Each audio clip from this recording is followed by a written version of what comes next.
ICT Functional Skills, Presentations and PowerPoint. Topics you need to know. You need to know the basics of presentations. You also need to be familiar with the PowerPoint software, have a general understanding of visual content, be aware of the Handouts feature, and the Slide Master.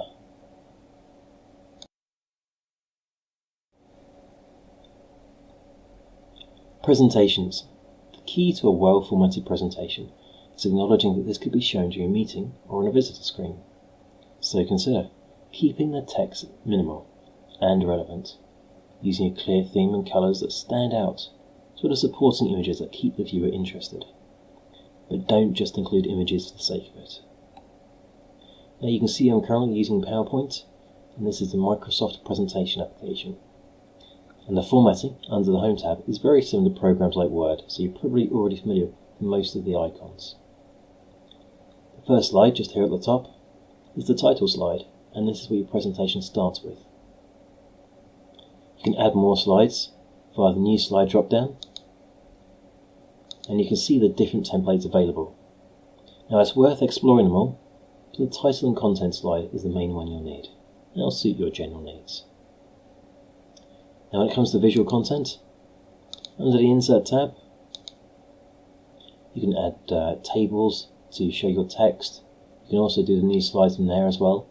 Pictures, now there's options like online pictures, which has replaced clip art. Shapes, photos, text boxes, and word art. So you can do a lot here to make your slides quite visual. If you go to the Design tab, you can see themes. So make it relevant to your topic, or your company, or just for the sake of your studies, just livening up the slides. But make sure they can be seen from a distance and your text is clear. Transitions can make it interesting to slide from one slide to the other, and again it's a visually appealing thing. Animations, same again, you can draw attention to certain things on the screen, or just keep your viewers interested. Try not to go overboard though. And of course, slideshows are where you actually go to play your slides if you had to show this, whenever the feature was. Now, another good feature within transitions is actually the timer.